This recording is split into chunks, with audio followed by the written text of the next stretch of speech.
आज दूसरे दिन भी एक्शन में आयकर विभाग। मुंबई में इनकम टैक्स की रेड शुरू की गई। टैक्स चोरी और राजनीतिक फंडिंग मामले में छापेमारी की गई। कल भी 8 राज्यों के 50 से ज्यादा ठिकानों पर आयकर विभाग ने छापे मारे थे। बताया जा रहा है कि सभी छापेमारी टैक्स चोरी और पॉलिटिकल फंडिंग को लेकर की गई। बिहार में फुलवारी शरीफ पीएफआई कनेक्शन को लेकर एनआईए की छापेमारी। बिहार के 6 शहरों के 13 ठिकानों पर एनआईए की छापेमारी। छपरा के जलालपुर के सरकारी शिक्षक परवेज आलम के घर पर एसआईटी और एनआईए की ज्वाइंट टीम पहुंची। भारी संख्या में पुलिस बल की तैनाती। आरोपी नुरुद्दीन जंगी के घर के पास दरभंगा में छापेमारी की गई। मोहम्मद मुस्तकीम के घर पर छापेमारी चल रही है। पिछले महीने भी एनआईए की टीम ने छापेमारी की थी। मुंबई दौरे के दौरान गृह मंत्री अमित शाह की सुरक्षा में चूक। अमित शाह के इर्द गिर्द घंटों तक घूमता रहा एक शख्स। संदिग्ध शख्स पर शक होने के बाद मंत्रालय के एक अधिकारी ने मुंबई पुलिस को दी जानकारी। मुंबई पुलिस ने पूछताछ के बाद शख्स को गिरफ्तार कर लिया। मुंबई ब्लास्ट के गुनहगार याकूब मेमन की कब्र को लेकर विवाद। याकूब मेमन की कब्र को वीआईपी ट्रीटमेंट देने पर बीजेपी ने उठाए सवाल। बीजेपी नेता राम कदम ने ट्वीट कर कहा, 1993 ब्लास्ट, उसकी कब्र को इतना सम्मान क्यों दिया जा रहा है? गुनहगार की कब्र को सफेद मार्बल लगाकर मजार बना दी गई है।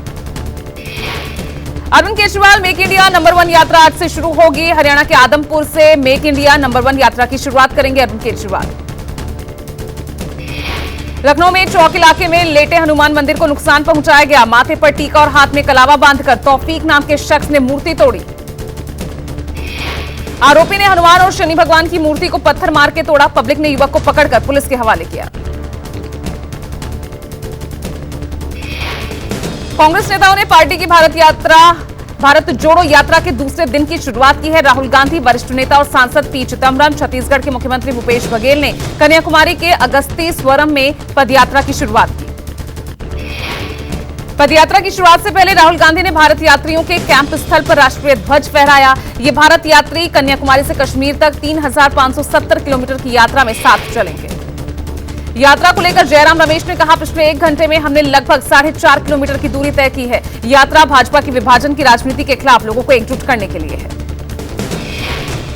गृह मंत्री अमित शाह ने सहकारिता मंत्रियों के 2 दिवसीय राष्ट्रीय सम्मेलन का उद्घाटन किया। राष्ट्रीय सम्मेलन को संबोधित करते हुए कहा, भारत की अर्थव्यवस्था में सहकारिता का बड़ा योगदान है। अमित शाह ने कहा, सहकारी क्षेत्र को कई लोग कृषि से जुड़ा क्षेत्र मानते हैं। सहकारिता के माध्यम से खाद्य उत्पादन में सहयोग हुआ है। सीएम हेमंत सोरेन के भाई बसंत सोरेन ने अपनी दिल्ली यात्रा को लेकर अजीबोगरीब बयान दिया। कहा, दिल्ली में कपड़े खरीदने आया था, खत्म हो गए थे। बसंत सोरेन के बयान के वायरल होने के बाद बीजेपी ने तंज कसा। कहा, सूबे में आदिवासी बेटी की हत्या होती है, ऐसे में बसंत सोरेन उन परिवारों को मिलने की बजाय दिल्ली में शॉपिंग कर रहा था। गोरखनाथ मंदिर में रामकथा ज्ञान यज्ञ कार्यक्रम का आयोजन। गोरखपुर पहुंचे मुख्यमंत्री योगी आदित्यनाथ रामकथा ज्ञान यज्ञ में शामिल हुए। रक्षा मंत्री राजनाथ सिंह जापान की 3 दिवसीय यात्रा पर टोक्यो पहुंचे। टोक्यो में भारत जापान 2+2 मंत्री स्तरीय संवाद में हिस्सा लेंगे। भारत जापान 2+2 संवाद के अलावा राजनाथ सिंह दोनों देशों के बीच विभिन्न सेक्टर्स के मद्देनजर रक्षा सहयोग को और मजबूत बनाने के लिए अलग से द्विपक्षीय चर्चा करेंगे। रक्षा मंत्री राजनाथ सिंह ने टोक्यो में शहीद जवानों को श्रद्धांजलि अर्पित की। लाइन ऑफ ड्यूटी के दौरान शहीद हुए जवानों को नमन किया। कर्नाटक के हिजाब विवाद पर सुप्रीम कोर्ट में आज भी सुनवाई। बुधवार को सुनवाई के दौरान कोर्ट ने स्कूल यूनिफॉर्म को धार्मिक नजरिए से अनदेखा किए जाने को गलत बताया। आरजेडी अध्यक्ष लालू प्रसाद के बेटे और बिहार के वन मंत्री तेज प्रताप यादव और उनकी पत्नी ऐश्वर्या राय के तलाक मामले में पटना हाईकोर्ट में सुनवाई होगी। तलाक की अर्जी देने के बाद अब ऐश्वर्या तेज प्रताप के साथ रहने को राजी हो गई हैं। झारखंड के बूढ़ा पहाड़ इलाके में नक्सलियों के खिलाफ सीआरपीएफ और पुलिस ने ऑपरेशन ऑक्टोपस चलाया। इस अभियान के तहत सुरक्षा बलों ने भारी मात्रा में हथियार और विस्फोटक बरामद किए। दिल्ली के वजीरपुर में बदमाशों ने एक जिम मालिक को चाकू मार दिया। गंभीर रूप से जख्मी जिम मालिक अभिषेक को अस्पताल में भर्ती कराया गया है। यूपी के मेरठ में 2.5 लाख के इनामी गैंगस्टर बदन सिंह बद्दो के साथी डिपिन सूरी के 1.25 करोड़ के फ्लैट को पुलिस ने जब्त कर लिया है। बद्दो पुलिस हिरासत से फरार हो गया था। गाजियाबाद में हैरान करने वाली वारदात, पड़ोसियों की कहासुनी के बीच हत्या। अभयखंड की अनुकंपा सोसाइटी में प्रवींद्र नाम के शख्स की हत्या। पत्नी नीतू घायल, आरोपी पड़ोसी फरार। देर रात पड़ोसियों में हुई बहस के दौरान एक युवक ने प्रवेश और उसकी पत्नी को धारदार हथियार से वार कर घायल कर दिया, जिसके बाद पड़ोसी की मौत हो गई और के पांडे नाम के आरोपी की पुलिस तलाश कर रही है। फिर साइबर ठगों का साइबर हमला। गाजियाबाद मोदीनगर की एन मोदी फाउंडेशन शिक्षा संस्थानों में 6 से ज्यादा शिक्षण संस्थानों का डेटा किया गया हैक। सूत्रों के मुताबिक डेटा के बदले मांगे $1 मिलियन। साइबर हैकर ने ईमेल के जरिए भेजा था संदेश। डेटा हैक होने के बाद आईआईटी विशेषज्ञों की टीम डेटा रिकवरी करने में जुट गई है। दिल्ली के करावल नगर में चली ताबड़तोड़ गोलियां। सीसीटीवी कैमरे में कैद हुई वारदात। अज्ञात बदमाशों ने घर को टारगेट करते हुए अंधाधुंध गोलियां बरसाई। घटना में किसी को कोई चोट नहीं आई। बताया जा रहा है कि घर के बेटे ने 2 पक्षों की लड़ाई झगड़े में बीच बचाव किया, जिसके बाद उसे धमकी दी गई थी। सोनीपत में एक रोडवेज कर्मचारी की वाहन चालक द्वारा कुचलने से मौत के बाद रोडवेज कर्मचारियों में गुस्सा। कैथल में जोरदार प्रदर्शन, चक्का जाम। कर्मचारियों का आरोप, रोडवेज कर्मचारी को कुचलकर मारा गया और इस सदमे में उसके बेटे द्वारा भी आत्महत्या कर ली गई। पुलिस प्रशासन फेल हुआ। गाजियाबाद में पुलिस की टॉर्चर से 22 साल की युवक की हालत गंभीर। इंदिरापुरम पुलिस पर टॉर्चर का आरोप लगा। चोरी के शक में पुलिस ने बेरहमी से पीटा। मध्य प्रदेश के रायसेन में जैन समाज के पर्युषण के दौरान ई उपवास चर्चा का विषय बना। सैकड़ों लोगों ने एक दिन के लिए बनाई मोबाइल से दूरी। मंदिर में जमा किए गए गैजेट। ई उपवास में करीब 400 लोगों ने 10 दिन के लिए अपने मोबाइल सहित तमाम गैजेट से दूरी बनाई है। इसमें 100 बच्चे और 300 से ज्यादा महिलाएं शामिल हैं। जिंदगी की जंग हार गए पद्मश्री रामचंद्र मांझी। पटना के आईजीएमएस में इलाज के दौरान रामचंद्र मांझी का निधन हुआ। भिखारी ठाकुर की नाट्य मंडली के सदस्य रहे भोजपुरी कलाकार रामचंद्र मांझी ने लौंडा नाच को नई पहचान दी थी। पद्मश्री समेत कई पुरस्कारों से सम्मानित थे मांझी। बरेली के जामा मस्जिद की दीवार पर एक पोस्टर चिपकाकर बम से उड़ाने की धमकी दी गई। इमाम को मस्जिद से निकालने के लिए कहा गया। पुलिस मौके पर पहुंची, आरोपी को गिरफ्तार किया गया। बंगाल के बागुई हाटी में छात्रों के डबल मर्डर की जांच सीआईडी को सौंपी गई। घटनास्थल पर पहुंची सीआईडी की टीम। सीसीटीवी फुटेज कब्जे में लिए गए। कोलकाता में अपहरण के बाद 2 छात्रों की हत्या मामले में 4 लोग गिरफ्तार किए गए। मुख्य आरोपी अभी भी फरार। पड़ोसी पर ही हत्या का आरोप है। घटना से नाराज लोगों ने आरोपी के घर पर तोड़फोड़ की। 22 अगस्त को अपहरण के बाद दोनों छात्रों की हत्या हुई थी। 14 दिन बाद शव मिला। दिल्ली में बेखौफ बदमाश। स्नैचिंग का वीडियो सामने आया। 4 सितंबर को लड़की पर हमला कर चेन स्नैचिंग की कोशिश की गई। लड़की ने बहादुरी से सामना कर स्नैचर को भगाया। असम के रंगिया में पुलिस को बड़ी सफलता। वन्य जीव तस्कर गिरोह को पकड़ा गया। दिल्ली के रजिस्टर्ड नंबर की गाड़ी से वन्य प्राणियों की तस्करी की जा रही थी। पुलिस के मुताबिक बरामद सभी वन्य जीवों को म्यांमार और मिजोरम के सीमा से ले लाया जा रहा था। पुलिस ने 2 को गिरफ्तार किया। दोनों से पूछताछ कर रैकेट से जुड़े और लोगों की तलाश की जा रही है। थोड़ी देर में ठाणे जेल से रिहा होंगे अभिनेता कमाल आर खान। मालाड पुलिस ने विवादित ट्वीट के आरोप में गिरफ्तार किया था। कल कोर्ट में सुनवाई के दौरान कमाल खान को बेल दी गई। पटना में शेखपुरा में उत्पाद विभाग के कार्यालय पर पथराव। सैकड़ों लोगों की भीड़ ने कार्यालय पर हमला किया। पथराव में उत्पाद विभाग के कई जवानों को चोट आई। भीड़ को काबू करने के लिए पुलिस को लाठीचार्ज करना पड़ा। उत्पाद विभाग ने विशेष अभियान चलाकर 25 शराबियों को गिरफ्तार किया, जिसके लिए बड़ी संख्या में ग्रामीणों ने उत्पाद कार्यालय पर हमला कर दिया। अहमदाबाद में पत्नी और 3 साल की बेटी के साथ पुलिसकर्मी ने की आत्महत्या। 12वीं मंजिल से कूदकर परिवार समेत जान दी। आत्महत्या के पीछे का कारण अभी सामने नहीं आया। मौके से पुलिस को एक सुसाइड नोट मिला है, लेकिन उसमें सुसाइड का कारण नहीं लिखा। यूपी के गाजियाबाद में एसटीएफ ने बड़ी कार्रवाई की, जिसके तहत रेलवे ग्रुप डी की परीक्षा में स्टाफ के जरिए नकल कराने वाले गिरोह के 6 सदस्यों को गिरफ्तार किया गया। राजस्थान के सिरोही में भीषण सड़क हादसा। ट्रक और कार की हुई जोरदार टक्कर। हादसे में 6 लोगों की मौत। हादसे के बाद हाईवे पर करीब 4 घंटे तक जाम लगा रहा। सूचना पर जिला कलेक्टर और पुलिस अधीक्षक मौके पर पहुंचे, हालात का जायजा लिया। देश में पिछले 24 घंटों में कोरोना के 6,395 नए मरीज मिले। 6,000 से ज्यादा लोग ठीक हुए। एक्टिव मरीजों की संख्या 50,000 के पार। बिहार के बेगूसराय में 8 साल की बच्ची में मिले मंकी पॉक्स के लक्षण। अस्पताल में कराया गया भर्ती। भारत में मंकी पॉक्स के अब तक 11 मामले सामने आ चुके हैं, जिनमें से 6 मामले दिल्ली में और 5 केरल में पाए गए। देश में बढ़ रहे हैं स्वाइन फ्लू के मामले। गुजरात, यूपी, दिल्ली, राजस्थान में स्वाइन फ्लू के कई मामले सामने आए। हरियाणा के हिसार में भी स्वाइन फ्लू ने दस्तक दी। जबलपुर में स्वाइन फ्लू की दस्तक। 1 मरीज की मौत हुई, 2 की हालत गंभीर।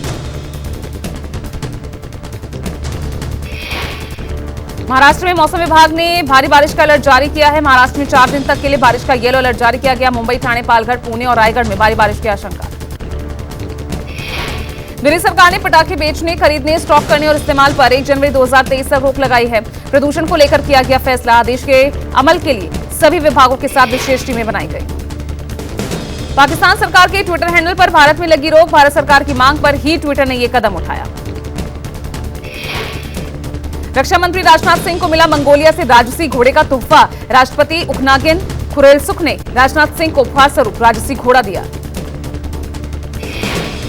यूरोपीय देश अल्बानिया ने ईरान के साथ अपने सभी राजनयिक संबंध खत्म करने का ऐलान किया है। 24 घंटे में दूतावास खाली करने का आदेश दिया। पिछले महीने ईरानी हैकर्स ग्रुप के एक के बाद एक 3 साइबर अटैक की वजह से यह कदम उठाया गया। रूस और चीन के बीच एक अहम आर्थिक समझौता हुआ। रूस की सबसे बड़ी गैस कंपनी गजप्रोम ने चीन के साथ गैस सप्लाई का भुगतान के लिए लेन-देन अमेरिकी डॉलर की जगह चीनी युआन और रूसी मुद्रा रूबल में करने का समझौता किया। भारत भी अपनी करेंसी में रूस के साथ व्यापार करने की तैयारी में, लेकिन अभी तक बात नहीं बन पाई है। अमेरिकी विदेश मंत्रालय में प्रेस वार्ता करने वाले वेदांत पटेल बने पहले भारतवंशी। वेदांत पटेल ने विदेश नीति से जुड़े मामलों पर मीडिया को संबोधित किया।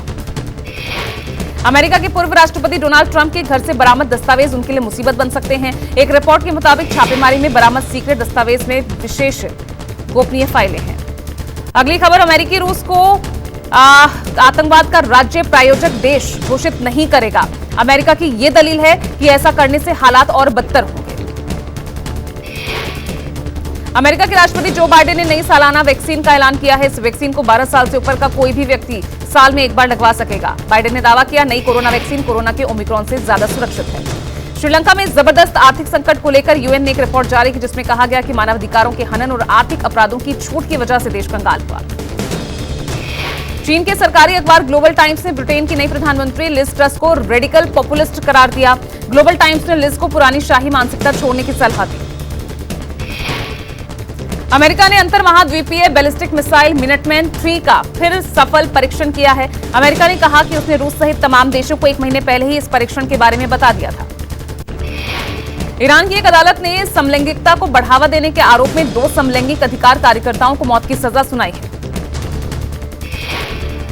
गल्फ कोऑपरेशन देशों की काउंसिल ने ओटीटी ब्रांड नेटफ्लिक्स से आपत्तिजनक कंटेंट को लेकर चेतावनी जारी की। काउंसिल का कहना है कि इस्लाम और सामाजिक मूल्यों को विपरीत सामग्री न हटाने पर यह कार्रवाई करेंगे। अमेरिका के नेवादा में 9 दिवसीय संगीत और संस्कृति उत्सव का समापन हुआ, मगर ब्लैक रॉक रेगिस्तान में कार्यक्रम स्थल से निकलने वाले लोग 8 घंटे के लंबे ट्रैफिक जाम में फंस गए। डेमोक्रेटिक रिपब्लिक ऑफ कॉन्गो की राजधानी किनशासा का एक वीडियो तेजी से वायरल हो रहा है। इस वीडियो में देखा गया कि पुल का फीता काटते ही धराशायी हो गया। पाकिस्तान में एक महिला डॉक्टर ने अपने अस्पताल में काम करने वाले स्पीकर से प्रेम विवाह कर लिया। ओकारा तहसील के दीपालपुर में महिला डॉक्टर किश्वर साहिबा ने ही अस्पताल में सफाई का काम करने वाले शहजाद को प्रपोज किया था। एशिया कप 2022 की खिताबी जंग से बाहर हो चुकी टीम इंडिया का आज आखिरी मुकाबला। सुपर 4 के आखिरी मैच में भारत आज अफगानिस्तान से भिड़ेगा। मंगलवार को सुपर 4 के मैच में पाकिस्तान ने अफगानिस्तान को हराया। पाकिस्तान ने रोमांचक मुकाबला 1 विकेट से अपने नाम किया। पाकिस्तान की जीत के हीरो एक बार फिर नसीम शाह बने। उन्होंने आखिरी ओवर में लगातार 2 छक्के लगाकर अपनी टीम को शानदार जीत दिलाई। शारजाह में पाकिस्तान के हाथों मिली हार के बाद अफगानी प्रशंसकों ने जमकर हंगामा किया। गुस्साए अफगान समर्थकों ने क्रिकेट स्टेडियम में जमकर तोड़फोड़ की। गणपति के दर्शन के लिए मुंबई में टी सीरीज गणपति पंडाल में जुटे बॉलीवुड सितारे श्रद्धा कपूर, रोहित शेट्टी, सिद्धार्थ मल्होत्रा समेत कई अन्य सितारों ने गणपति बप्पा के दर्शन किए। मलाइका अरोड़ा बांद्रा में नजर आई। घर से जिम के लिए निकली मलाइका को पेपराजी ने स्पॉट किया।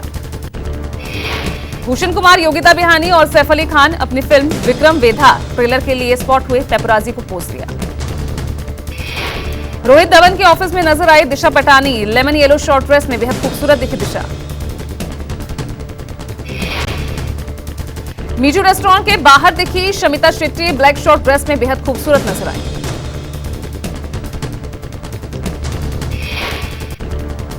ऐश्वर्या राय बच्चन की फिल्म पोन्नियिन सेल्वन का ट्रेलर रिलीज हुआ। 5 अलग अलग भाषाएं तमिल, तेलुगु, मलयालम, हिंदी और कन्नड़ में ट्रेलर रिलीज किया गया।